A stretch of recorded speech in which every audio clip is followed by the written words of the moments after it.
to me. Information, news, and entertainment on demand. WSRadio.com.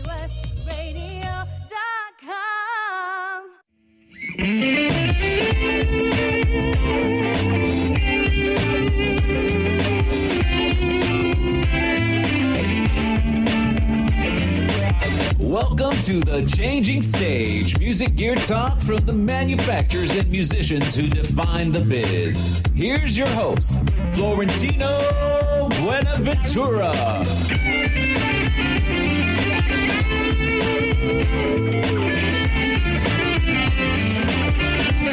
That's right. Welcome to the Changing Stage radio show powered by the mighty WS Radio Networks, the worldwide leader in Internet Talk Radio.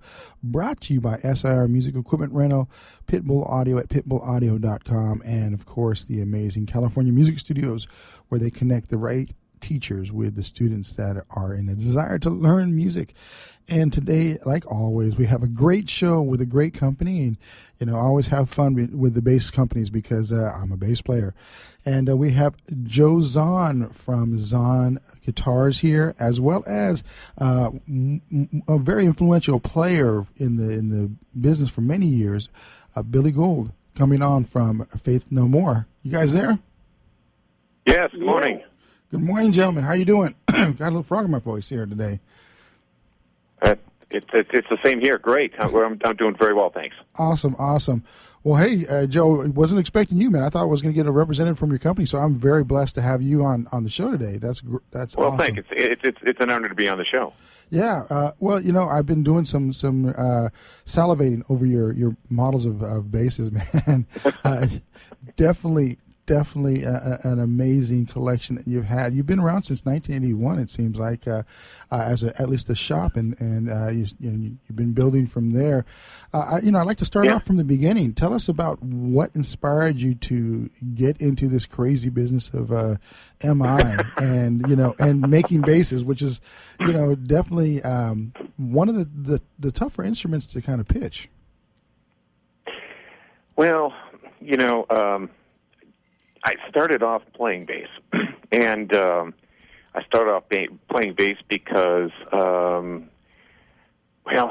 was with a bunch of school friends, and we wanted to put a band together, and the keyboard player in the band was a better keyboard player than I was, and that's because that's where I started, and so I happened to be the odd man out. I was a tall guy, and we needed a bass player, so it was like, okay, I'll do it. And so I started my career in bass with an imitation Hofner Beetle bass, and learned Oye Como Va as the first tune. Awesome. Because you could play with all open strings. Yeah. And the guitar player taught me, and I was bit with the bug, And so the more I started to play, the more I got into it, and I had always been good with my hands, always doing things, fixing bikes and crazy stuff like that as a kid. And when the bass started falling apart, it was kind of like, well, I'll just fix it.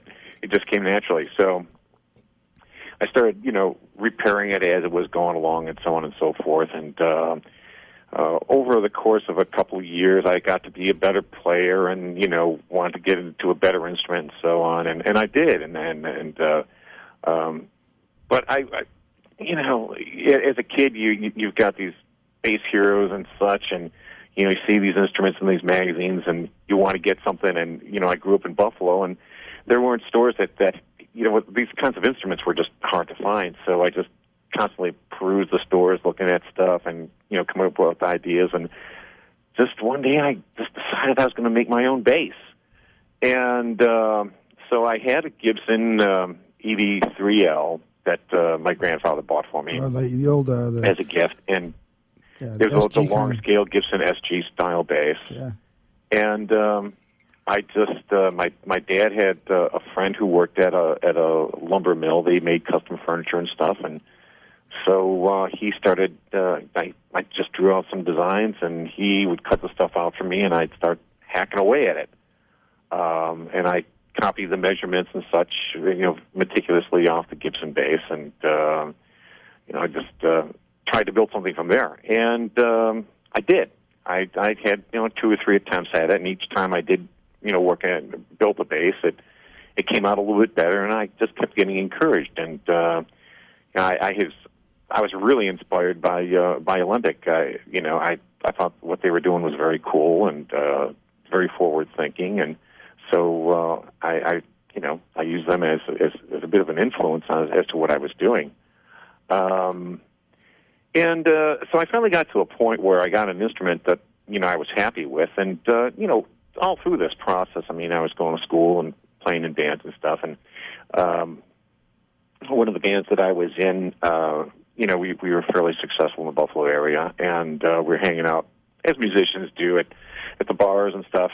When you're not playing, you're out checking other players out, and so I got to talking to a guy who was in a really popular band in Buffalo, and he said, well, we were talking Geary, so what do you play? And I said, no, I play my own bass. And he's like, nah, you're crazy. Nah. And so I said, well, I'll bring it over tomorrow night. You can check it out. So he did, and I brought the bass over to him, and he played it for a tune, and ended up playing it for the set, and said, man, this thing is really cool, and so forth. And he said, I've got this old P bass that has a problem with it. Do you think you might have a go at fixing it? And so I said, yeah, I'll do that. And I got the bass from him, had it for a couple of days, and gave it back to him when it was repaired. And he was pretty impressed with it. He said, man, so I've had this bass everywhere in the city, and nobody can fix it, and you did. He said, you should do this. You're natural. And I went, nah, I don't want to. No, I want to be a rock star, man. I want to play music. That's what I love to do. So, I just kind of blew it off. And then, like a week later, I get a phone call. Hey, yeah, this is Rick's friend. And the guy's name was Rick Ryan. Super nice guy. Great player, too. And so he said, yeah, I'm Rick's friend. And you fixed this bass. And, would you ever look at mine? So I did. And I fixed that, and it just kind of snowballed from there, and it was just kind of took on a life of its own. So, I fast forward. I said, hey, I can make money doing this. It was cool. I was, starving musician and all this kind of stuff. Yeah, I got make a to little play, extra work an instrument. Yeah, while you're waiting exactly. to get that big break. Yeah, I got you. Big break, yeah. So, it got to the point where I was doing this out of my parents' basement, and they just wouldn't answer the phone anymore, because usually when it rang, it was for me. So I ended up getting evicted in the nicest way, and set up shop at a store called the Buffalo Guitar Outlet. Okay, I think. And I don't know why that name sounds familiar. I set up my shop there, and that was a really huge event. That was like the biggest music store in Buffalo, okay, and right. They had all the cool stuff, and it's sort of, that's where I really got things into high gear and built my reputation as a repairman. We had guys like, Rick James was one of my regular clients, all his stuff, and we had REM through there, and Genesis brought stuff through, and a number of top bands, and I was finding that, I learned a lot in the repair business. There's things to do and what not to do, the mistakes, design errors, and things that were good to as well. And so I made a lot of notes of that stuff, and a lot of that experience is reflected in my instruments. I decided that I had gone to school and studied composites and in college and such, and I wanted to build something that was going to be very stable, very reliable for players, because that's what we kept running into is, necks moving around, warping, and all sorts of issues that guys on tour were just fighting all the time. Yeah. And so I wanted to build something that was, sounded great, played great, and was rock solid and dependable. So, and I think that's just that's a testament to the foundation and the reputation that you have for your axes, man. They're amazing pieces of gear. Definitely at the top of the food chain. They're they're not for the faint of heart when it comes down to the price points, but when it comes down to the quality, they're definitely going to be at the top. And that's a testament of how that started. Now, with that said, who were some of the first players that you had? And you got about a minute and a half for this segment, and then we'll be jumping into the next segment. Okay, sure. Yeah, real quick. Rick James was the first guy on board, and he bought 2 or 3 basses from us and from me, and was really happy with them. And John Wetton was a very early endorsee, and still is to this day an endorsee. Wow. Tim Butler from the Psychedelic Furs, and just kind of domino effect from there. That sounds amazing. Of course, Billy came on early on. I was reading on your bio. Yeah. And Billy and I have worked together for a long time. It's been just a great relationship. And throughout Bill's one of the coolest guys on the planet. Yeah, definitely a band that's definitely made an impact on the market here. With music. We're going to be taking a break here. This has been the Changing Stage radio show powered by the Mighty WS Radio Networks, the worldwide leader in Internet Talk Radio. And we have been here with Joe Zahn, and we're going to be bringing him back for the next segment with Billy Gould from Faith No More, and talking about his line of basses and all that fun stuff. Make sure you stay tuned. I want to give a shout out to our good friends over at UCSD and Brian Ross. You had a great concert with the Aristocrats last night, and it was a very big pleasure to be a part of that and to help promote that event. And it was awesome to see it pretty much sold out. It was just an amazing time for everybody. Stay tuned because we've got some more with Zahn Guitars and Billy Gould. We'll be right back.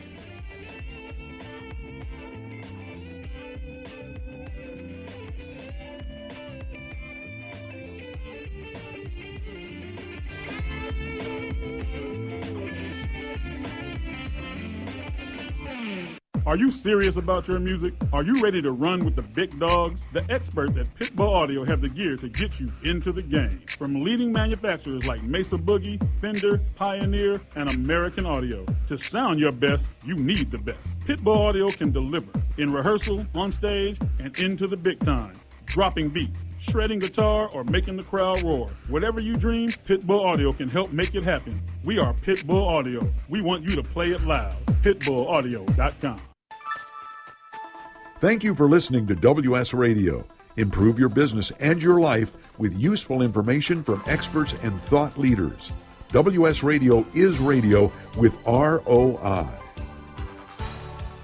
You may have heard me brag about Progressive Medical Center and just how much they've helped me with my health. And Dr. Gould, one thing that you have helped so many people with is migraines. Unfortunately, there are millions and millions of Americans who are suffering with migraines and headaches, and they're debilitating because it affects the quality of their life, and they cannot function properly. At Progressive, we get the root cause because we understand that migraines could be caused by nutritional deficiencies, hormonal imbalances, believe it or not, delayed food sensitivities. And once we determine what the real reason is, we put a plan of action together with medication that we get them off slowly, and we put them on an all-natural approach, and the results are amazing. Incredible. I mean, there's so many people that can say they don't live their lives with migraines anymore thanks to Progressive Medical Center. And that's what's exciting and rewarding to us as physicians, because we help our patients take control of their health, and that's why they're living well. Why don't you get a hold of Progressive Medical Center today? Don't live in pain. Don't have migraines anymore. Just go to their website, progressivemedicalcenter.com. This is your life. Live it well.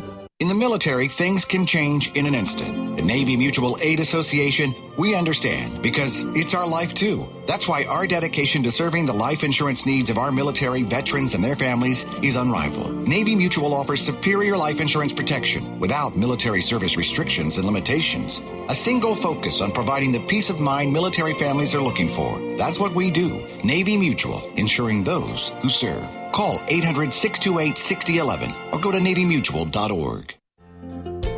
Hi, this is Rob Barnett, CEO and founder of VinVillage.com and the Wine and Dine Show on VinVillage Radio. Do you have a wine, event, product, or service to promote? Then contact VinVillage.com to reach thousands of wine lovers across the country.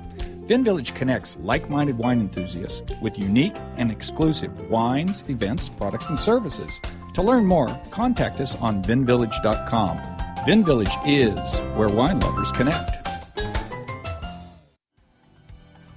Hi, this is Rob Barnett, VinVillage.com, where wine lovers connect. Be sure to tune in weekly to VinVillage Radio for exclusive, in-depth interviews with the who's who in wine and food. to me. Information, news, and entertainment on demand. WSRadio.com.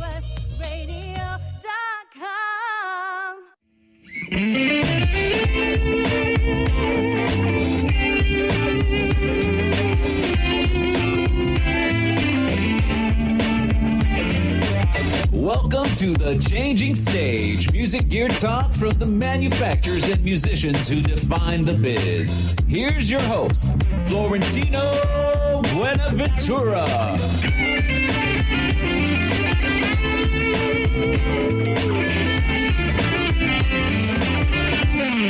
That's right. The second segment of the Changing Stage radio show, powered by the mighty WS Radio Networks, the worldwide leader in Internet Talk Radio.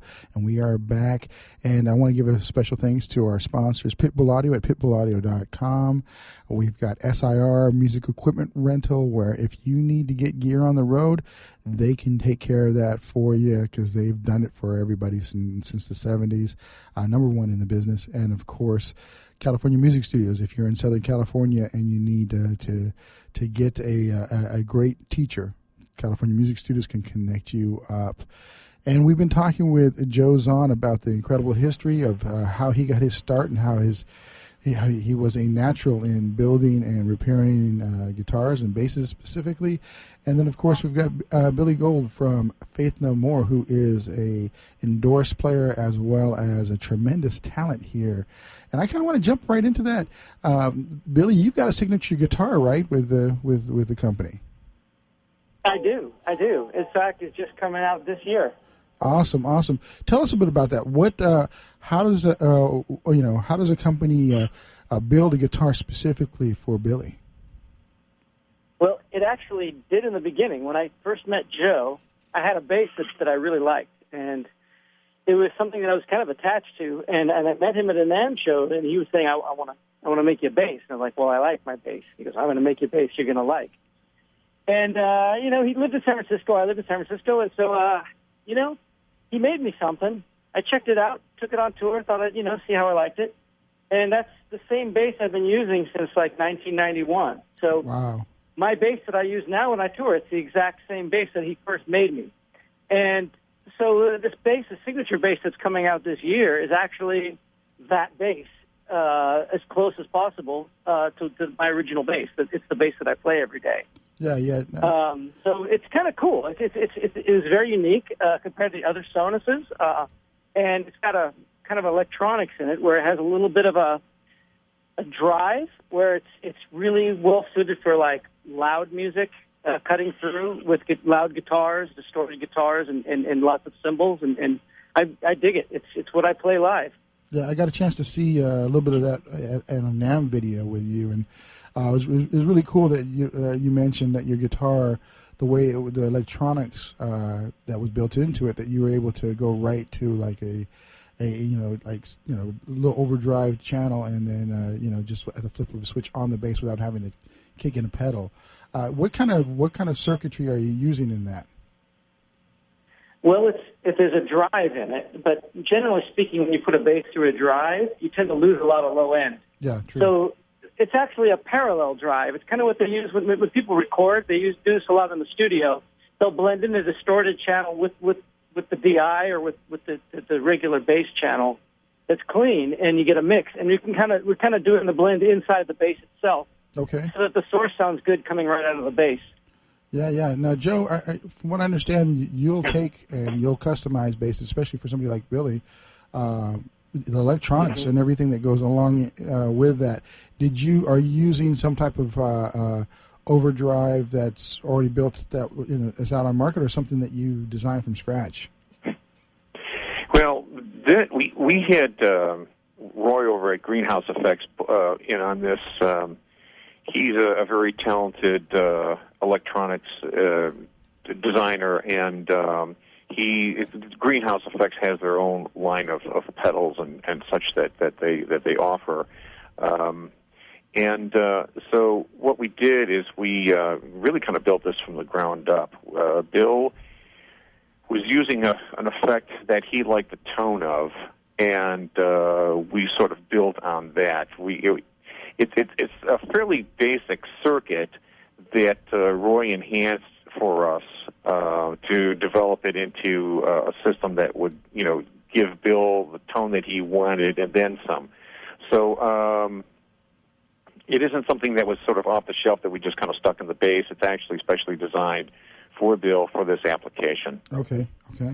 And the thing that I want to kind of add to that, which I think is pretty unique to this, the way this thing works, is that it's kind of touch sensitive. So that if you're just playing the bass normally, even in the distortion mode, if you play the bass normally, it's pretty clean. But when you kind of lay into it a bit, it gives it that nice edge and cut that is, Bill's characteristic sound. So it's the harder you trounce on it, the nastier it gets. Awesome. And what type of preamp system are you using in there? Is it something, again, customized? The preamp on that is an old design that was made for us by Bill Bartolini, and it's fashioned actually after like an old Fender dual Showman head. Okay. The tone circuitry. So the 3-band active system is made for us by Bartolini, and then that's coupled to the circuit that Greenhouse has made for us. Gotcha. Yeah, I love Bartolini's. I play that in my bass. I believe in the custom boutique build. I have a friend who builds basses out here and built mine. So I definitely someday I need to get to the point where I can afford one of yours. And speaking of that, what's the price points that we're going to be looking at for that new bass of Billy's coming out? That's $35.99 is the street price on Bill's bass. Awesome. And it's an expensive. Our instruments are expensive to build. Period. Yeah. The cost of materials alone. Because we're doing a composite neck. That material is ultra expensive. The process is ultra expensive, and there's an awful lot of handwork. Our stuff isn't cookie cutter where we're stamping out a dozen bodies with CNC machines and so on and so forth. There's approximately 40 hours of hand labor in each instrument. Wow. So, like I say, it's very labor intensive, and it's a passion for us. Yeah. We got a question from our producer, Joe Berezeski here. Yeah. Paul Berezeski. See, I got Joe. I got you on my brain here, Joe. Hey, Joe. Okay. You mentioned in the first segment you got into it where you discovered that all these basses are just falling apart on the road, and that's what got you into it. Was that a matter of just not having the knowledge and the technology and the composites not being advanced enough back then, or was the care just not put in to put in this hand built high quality stuff that you're doing now? Well, when I got into this, that was Olympic started all this stuff. Olympic started the boutique bass business, and I was lucky enough to get into it not too long afterward. They had been an established company and had quite a reputation for quality, and they were a very forward-thinking company. I was fortunate enough to get into it a few years after that, 5 years later or whatever. I don't remember exactly when they started. But, we did our first NAMM show in 1982. That's how long I've been doing this. Yeah, in Chicago, I've seen. Yeah, that's crazy. Yeah, exactly, Chicago. In fact, my first show was in Chicago, and the people from Olympic came over. It was funny because they sort of sent their employee spies over to check us out. And then Susan and Ron came over and gave me some really high marks, and I was, of course, super flattered and encouraged to move forward with it. And so that's how. From that, it was a point of no return. But yeah, the composite thing was relatively new to the industry, and Modulus had pioneered it, and we had done some licensing from them to be able to make our own stuff. And so, that was the direction I was going in, and it was. The technology wasn't there. To answer your question, the technology wasn't there until that point in time, and the openness on the part of bass players wasn't there. It was all just timing, Mm-hmm. So everything was aligned for that moment for those things to happen. Yeah, with that, so we got about a minute and a half of this segment. Yeah. Tell us a bit about the lines that you have, because you have different series. You have the Sonos series, and tell us a bit about the differences between those lines. Yeah, okay. So our flagship instrument, our benchmark, or whatever you want to call it, is the Legacy, and that was the first instrument that we came out with. And what separates the Legacy from the Sonos and the Mosaic basically is the body shape and the way the neck is set to the body. The neck is attached to the body. The Legacies the necks are glued in with a dovetail joint. So the necks are composite. The bodies are all wood, but the necks are glued into the body, and they have a nice, seamless access to the upper register. The Sonos basses are strictly bolt-on, and they're a different body shape, a little less esoteric, if you will, a little more traditional lines. The Mosaic is much more Fenderish in design, for guys that have that sort of jazz bass vibe, but really don't want a jazz bass. And then the one that sticks out from everything else is the Hyper Bass, which is a bass that we built for Michael Mannering, which is capable of 10,000 different tunings. So that's a pretty unique instrument. That is awesome. That is awesome. And with that said, a good timing, we're going to be going into our next commercial break. Got to pay the bills. This has been the Changing Stage radio show, powered by the mighty WS Radio Networks, the worldwide leader in Internet talk radio. And we've been talking with Joe Zahn and Billy Gould. We're really talking a bit more with Billy about his career when we come back. Thanks, Pitbull Audio at pitbullaudio.com. You guys just want people to play it loud, and hey, maybe they might pick up that line, and you could play it loud with a Zahn bass. Be right back. Are you serious about your music? Are you ready to run with the big dogs? The experts at Pitbull Audio have the gear to get you into the game. From leading manufacturers like Mesa Boogie, Fender, Pioneer, and American Audio. To sound your best, you need the best. Pitbull Audio can deliver in rehearsal, on stage, and into the big time. Dropping beats, shredding guitar, or making the crowd roar. Whatever you dream, Pitbull Audio can help make it happen. We are Pitbull Audio. We want you to play it loud. PitbullAudio.com. On the internet, your business's reputation can be unjustly destroyed in an instant. Don't wait for that to happen. Building and marketing your 5-star reputation can increase your business by as much as 19%. Take control of your reputation and have the 5-star reputation you deserve with Reputation Marketing Solutions by DSI Development. Become the go-to company by visiting 5starrepmarketing.com. The number 5starrepmarketing.com. Has your business been appified? Are you tired of doing marketing that doesn't deliver results? Mobile apps build loyalty and quality retention. Your app from UPG Mobile puts your business on their mind and at their fingertips. UPG Mobile will give you a custom app highlighting how you are unique, targeting your message, and improving your open rates. Appify your business and amplify your presence with your customers at upgmobilemarketinggroup.com.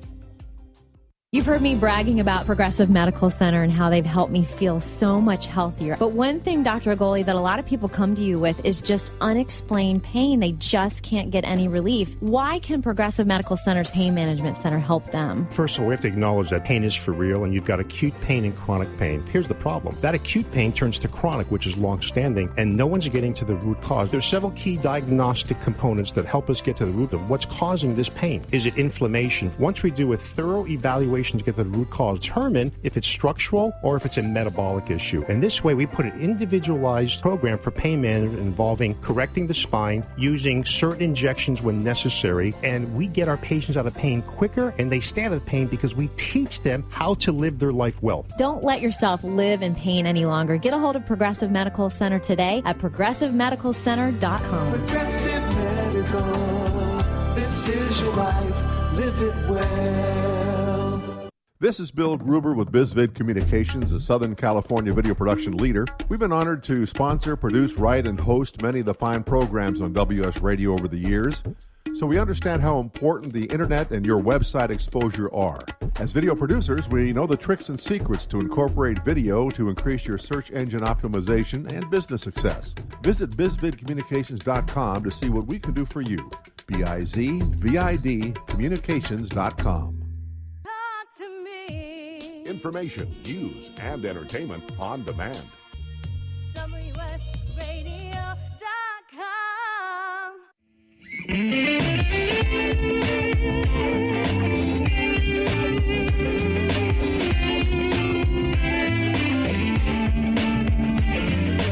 Welcome to the Changing Stage, music gear talk from the manufacturers and musicians who define the biz. Here's your host, Florentino Buenaventura.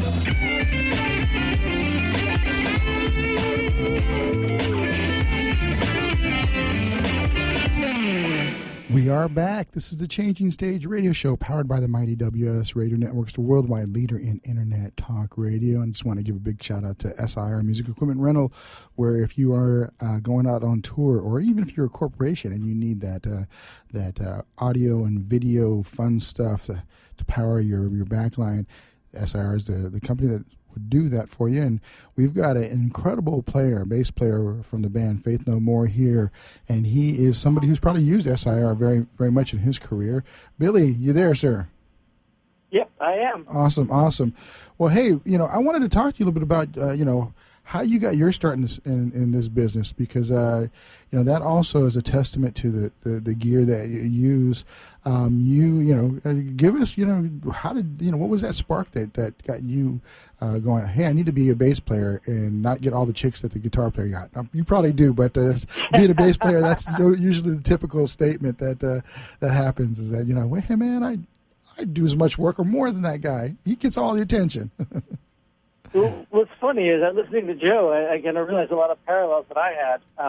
I was like 12 or 13 years old and hanging out with a group of kids that wanted to start a band, and nobody knew what a bass did, and everybody else already played an instrument. So I was the kind of odd man out, and if I wanted to be in a band, I had to play bass. So yeah, same with me, man. That's where I started, and my first bass was a Hofner violin bass.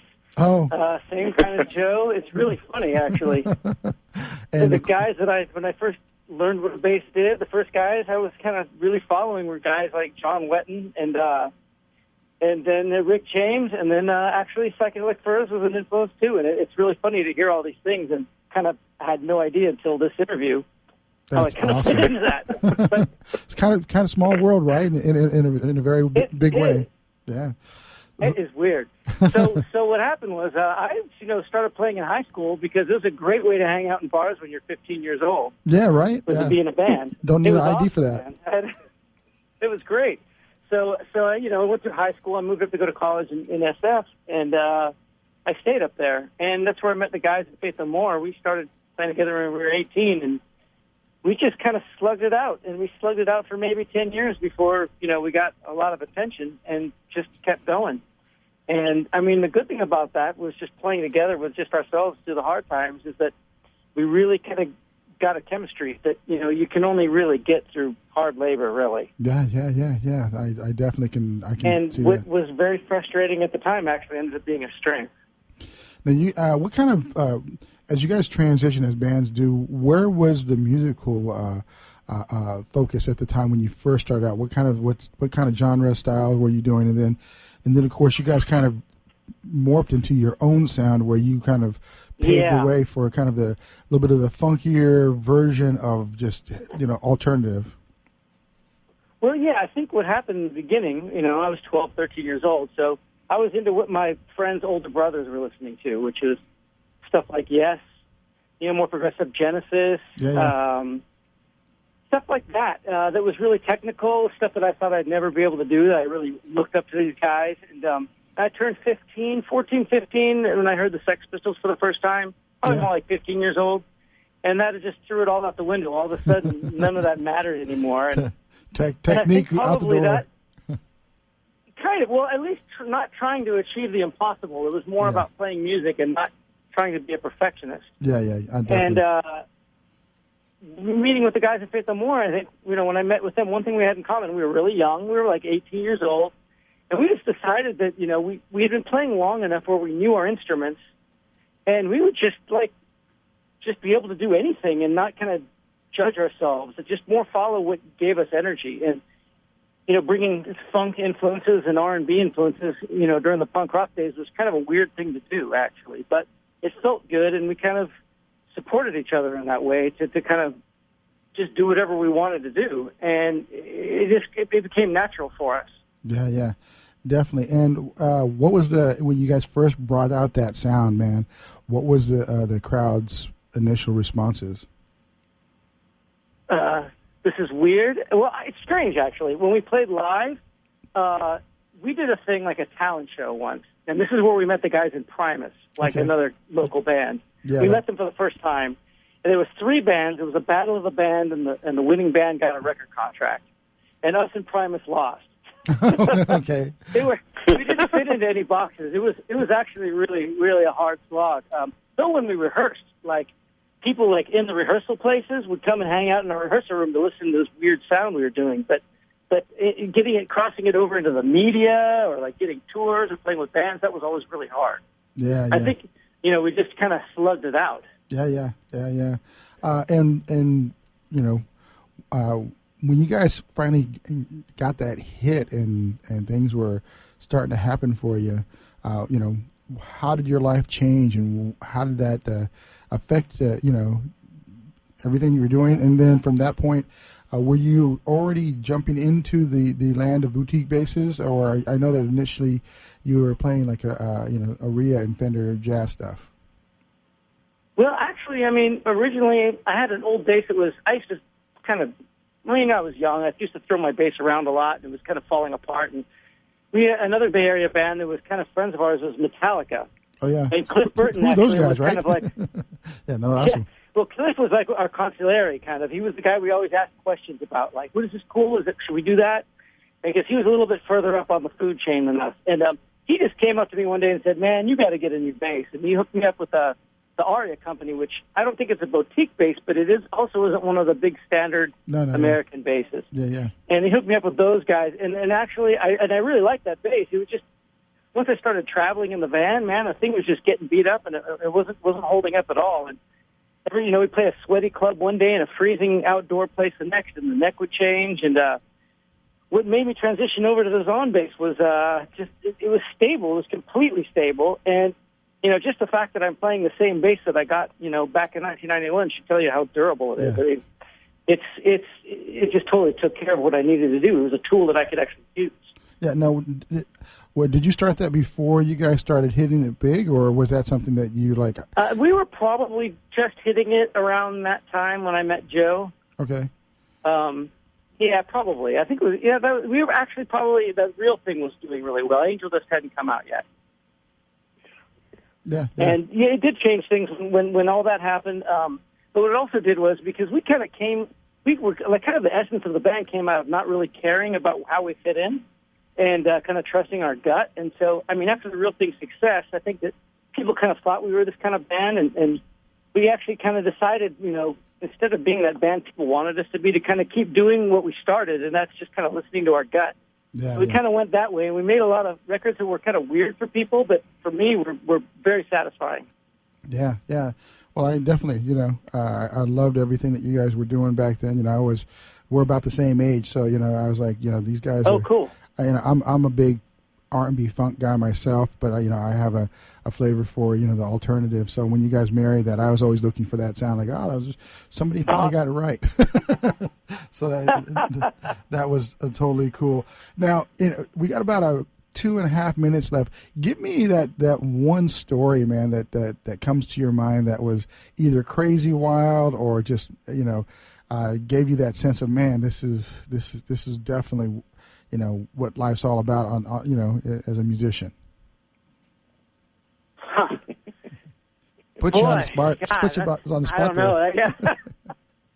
don't know. It's so weird. You get into the stimulation thing where so many weird things happen, they start feeling normal after a while. I would say we did the show in Buffalo, New York, Joe's Hotel. Another coincidence that I don't know. We weren't very well behaved, but I don't think we could go to Buffalo for about maybe 10 or 15 years after that. We lost a lot of radio play in the whole northeastern part of the United States, but it was a really fun show. I'll just leave it at that. That's probably the best non-story that we've had. It's like, hey, we weren't allowed back in that part of the world for a short time. So, yeah, it's a pretty interesting story. We get to use our imaginations. It's great. That's very cool, man. And with that said, let's kind of fill out the rest of the rig, man. What else do you use? What do you marry this amazing Zahn amp? I mean, bass with? What kind of amp and what kind of pedals, or do you do pedals at all? Because I know you've got your overdrive already in your bass. I don't do any pedals, actually. I have one knob on my bass, and it's a volume knob, and that's it. I have one little switch for my preamp circuit, and it goes just direct into an Aguilar tone hammer 500. Wow. And into an SVT cabinet. And believe it or not, I am super tweaky about amps. I've tried out every amp there is. Okay. And I just, even though I'm not, our music isn't really tweaky, but I am. Somehow I know I get it and I don't get it. And this is the amp that kind of I get what I need. And it's funny. I mean, it really works. It really translates live, and I like recording with it, too. Yeah, it seems like the bass players, the really serious bass players, once they find that right bass, and then they marry it with that amp, quite often they're not really using a lot of pedals, all the ones that I respect. I think Marcus Miller finally, after all these years, decided to try out some pedals, just mostly for the effects, to try out different things to be creative on stage, but not necessarily to derive a tone. So that's I think that's a testament to the gear, for sure. Well, I'd go so far to say is, with the gear that you have, you learn the strengths and weaknesses through your playing. And your style, when your style progresses, a lot of it has to do with working with the gear that you have to work with. Yeah, definitely. And the way I learned how to play, I just making the most out of the amp that I had. And every amp has its own characteristics, and it's good and it's bad. Yeah, definitely. So, the gear has a lot to do with it. Well, hey, we've got another segment coming up here right after this. People stay tuned. This has been the Changing Stage Radio Show. My name's Florentino. We've been here with Joe Zahn and Billy Gould of Faith No More and Zahn Guitars. Stay tuned. We'll be right back. Are you serious about your music? Are you ready to run with the big dogs? The experts at Pitbull Audio have the gear to get you into the game. From leading manufacturers like Mesa Boogie, Fender, Pioneer, and American Audio. To sound your best, you need the best. Pitbull Audio can deliver in rehearsal, on stage, and into the big time. Dropping beats, shredding guitar, or making the crowd roar. Whatever you dream, Pitbull Audio can help make it happen. We are Pitbull Audio. We want you to play it loud. PitbullAudio.com. On the internet, your business's reputation can be unjustly destroyed in an instant. Don't wait for that to happen. Building and marketing your 5-star reputation can increase your business by as much as 19%. Take control of your reputation and have the 5-star reputation you deserve with Reputation Marketing Solutions by DSI Development. Become the go-to company by visiting 5starrepmarketing.com. The number 5starrepmarketing.com. I raised $8,000 to build schools for South African children. After realizing how many people go hungry in San Diego, I now volunteer at a food pantry. I'm spending the next year doing volunteer projects across 3 countries and helping in ways they designate to be the most helpful. The World Link program at the Joan B. Kroc Institute for Peace and Justice recognizes the potential of youth as agents of social change. Learn how you can help youth become a generation of leaders in action at peace.sandiego.edu. You've heard me bragging about Progressive Medical Center and how they've helped me feel so much healthier. But one thing, Dr. Agoli, that a lot of people come to you with is just unexplained pain. They just can't get any relief. Why can Progressive Medical Center's Pain Management Center help them? First of all, we have to acknowledge that pain is for real, and you've got acute pain and chronic pain. Here's the problem. That acute pain turns to chronic, which is long-standing, and no one's getting to the root cause. There's several key diagnostic components that help us get to the root of what's causing this pain. Is it inflammation? Once we do a thorough evaluation to get to the root cause, determine if it's structural or if it's a metabolic issue. And this way, we put an individualized program for pain management involving correcting the spine, using certain injections when necessary, and we get our patients out of pain quicker, and they stay out of pain because we teach them how to live their life well. Don't let yourself live in pain any longer. Get a hold of Progressive Medical Center today at progressivemedicalcenter.com. Progressive Medical, this is your life, live it well. Which sandwich is healthy and tasty? Which sandwich can come on bread or in a bowl? Which sandwich comes 51 different ways, so it's always your way. A which sandwich. Stop into our shop in Hazard Center. We're upstairs from the Hazard Center Digiplex. Bring in your movie ticket. We will add a free drink and chips to your sandwich order. Or order online at whichwich.com, and we will have it ready and waiting. WHICHWICH. Whichwich.com. Information, news, and entertainment on demand.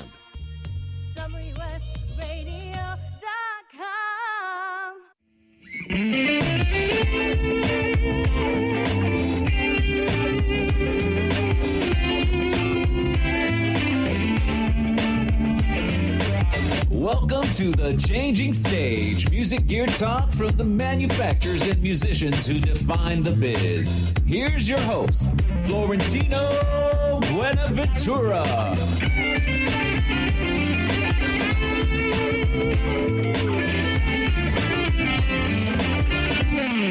That is right. This is the fourth segment of the Changing Stage radio show powered by the mighty WS Radio Networks, the worldwide leader in internet talk radio, brought to you by Pitbull Audio at pitbullaudio.com, where they just want you to play it loud.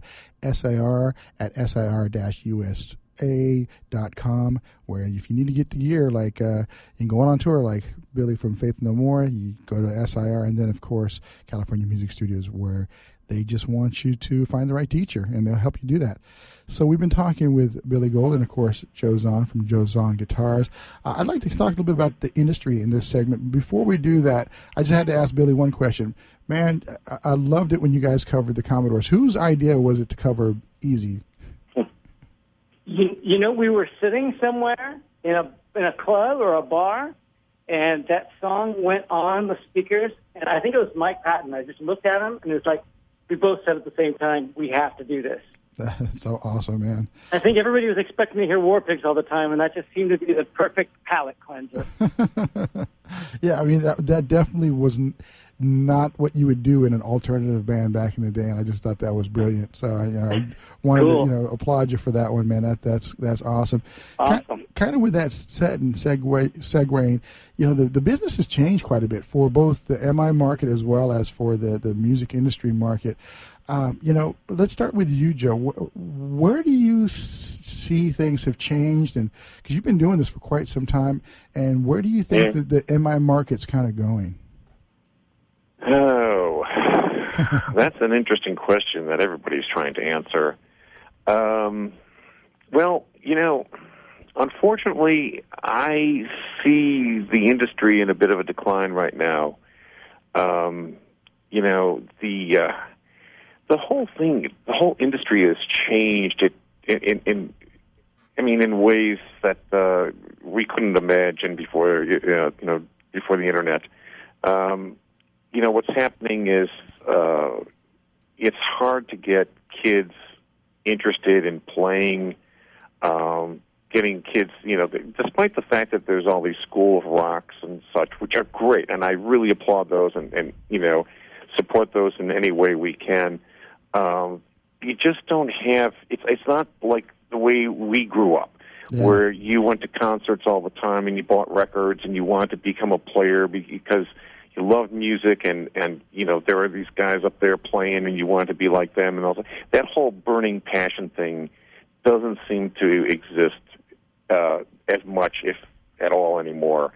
And kids are distracted with there's a lot of different distractions now besides sports, and with music being instantly downloaded and so forth, the whole thing has changed. I mean, kids nowadays want this sort of instant gratification. They want, if you could download a guitar playing app into your body that would make you an instant player, that would probably work really well.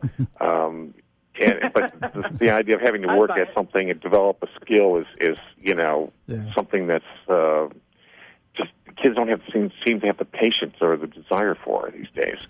So that's one problem. As far as the music, as far as our end of the industry, the globe, the world has gotten so much smaller because of the internet and everything else that's going on that our market and our industry is now saturated with a lot of everything, too much of everything. Yeah. It's to the point now with automation and stuff where somebody in their basement or their garage can put guitars together. There's pedal makers. There's thousands of pedal makers. Anybody that can solder, it seems like anybody that can solder two wires together, they're making pedals or amps. Ukuleles for some reason are the fad of the day.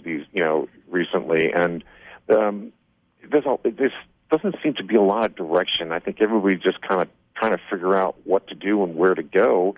With the absence of new players coming on, the market being oversaturated with instruments of all kinds, it's a real perplexing place to be. Yeah, definitely. And I think you hit the nail on the head with players. One of the things when I ask this question, I get the same thing. It's like people don't know where we're going. Some of the top key people in the business, whether it be managers like Ken Cragen or players like the boys in the Aristocrats who are out there touring right now, it's like how is this industry kind of working? And that ties into having enough funds as a player to be able to go out and buy real gear. Like it's on guitars. I think that's And from an inspiration standpoint, it's like so easy just to go on YouTube and participate in some sort of a concert or watch this or watch that or take lessons, and it's not a substitute for the real experience. And that's what I've had discussions with a couple of other guys that are our age, and it's like, well, we bring in our kids to these concerts because they need to experience it. You can't sit in front of a computer and watch Faith No More the same way that you can if you go to the show and you feel the energy of everybody there and what the band is coming across. There's just no substitute for that. And I think that's I think that's a lot of what's missing with these generations. Yeah, I agree. What do you think, Billy? How has this impacted you guys? This current market? Well, we're really lucky that actually we kind of established our name and ourselves back in the era when music business was kind of a thriving thing. So we have it a lot better than a lot of new bands would, even though we were a really weird band. But we also came from a thing where for a good 10 years we were kind of anonymous and we were just making ends meet. And if it goes back that way, I mean, I already know what that's like.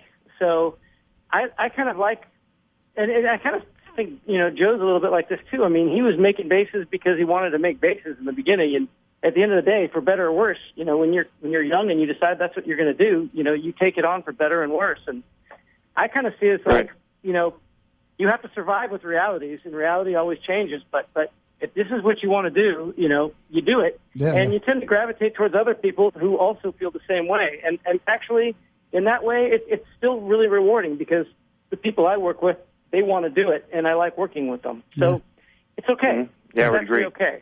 Definitely. And kind of speaking with that, what current projects do you have coming out, Billy? Because we've got about a minute and a half left. I want to get you guys some shout-outs. Yeah. Well, the Faith No More thing just came out in June, May or June, and that's been like taking 120% of my focus. Okay. But this stuff, I'm working on a couple soundtrack things. I've got a project that's just ambient in cinematic stuff called The Talking Book. I'm going to be doing stuff with that. I produce other bands. You got a label, right? Busy. And you have a label, right? I've got a label, yes, I do. That's awesome stuff. URLs for all the pertinent stuff that you want people to know about. Like websites that you'd like to point people to that you want people to know about, like some of the projects. I have a label called Cool Arrow. It's spelled KOOLARR or W.com, where we actually bring really cool stuff that I've discovered overseas while touring, really like interesting bands that, in the States you're never going to hear about. So there's this amazing hip-hop kind of jazz-influenced band from Chile called Como Se Sonara Felipe. They're amazing. There's a band from Bosnia called the Bioza Collective. And I like to work with bands that people just would never know about and bring them into here. That's awesome. That sounds great. And, of course, you make sure you guys check out Zon Guitars if you haven't already been there, because I've been there many times, at zonguitars.com.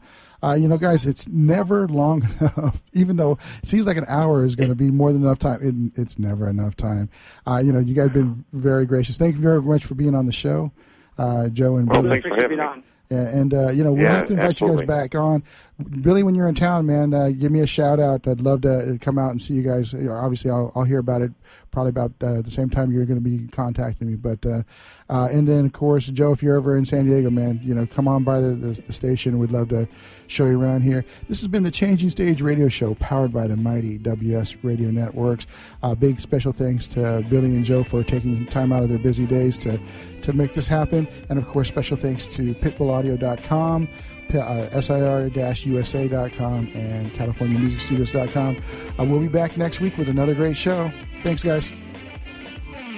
Are you serious about your music? Are you ready to run with the big dogs? The experts at Pitbull Audio have the gear to get you into the game. From leading manufacturers like Mesa Boogie, Fender, Pioneer, and American Audio. To sound your best, you need the best. Pitbull Audio can deliver in rehearsal, on stage, and into the big time. Dropping beats, shredding guitar, or making the crowd roar. Whatever you dream, Pitbull Audio can help make it happen. We are Pitbull Audio. We want you to play it loud. PitbullAudio.com. Progressive Medical. Hey, this is Heidi Rue, and Progressive Medical Center has literally changed my life and my health, but I'm not the only one. Adele suffered from bone deterioration, bone overgrowth, profound muscle discomfort, physical exhaustion, and mental fog. In fact, the bone deterioration becomes so serious that she had to have back surgery. Well, after the surgery, she still didn't feel well, and so that's when she heard about Progressive Medical Center. Progressive Medical Center discovered that her adrenals weren't working properly, her hormones were out of whack, and the drugs she had been taking were doing more harm than good. Adele came into Progressive Medical Center in a walker, physically and mentally exhausted. But now she's a world traveler. She hikes and walks several miles a day, and it's all thanks to Progressive Medical Center. 770-676-6000. 770-676-6000. Progressive Medical. This is your life. Live it well. Take a break from politics. Tune in and learn something. WS Radio shows are worth your time and are filled with tips and advice. Add us to your lunch routine, and we'll give you a meal for your mind. Do you want to be a professional coach? Are you in business trying to make a real difference with people you manage or work with? Have you started a coaching practice that isn't quite getting off the ground? Get the skills you need to be a successful coach today with the Coaches Training Program from Accomplishment Coaching. The Coaches Training Program will show you how to help others focus and be more fulfilled. Whether you want to improve your company's bottom line or create a thriving coaching practice, Accomplishment Coaching can give you the distinctions and practices you need to coach others effectively today. Accomplishment Coaching has spent 6 years developing a cutting-edge coaches training program that will have you ready to coach people professionally in just 12 months, and you don't have to take time off work to do it. To find out more about the Coaches Training Program, just call 1-888-548-6813. That's 1-888-548-6813. Hi, this is Rob Barnett, VinVillage.com, where wine lovers connect. Be sure to tune in weekly to Vin Village Radio for exclusive, in-depth interviews with the who's who in wine and food.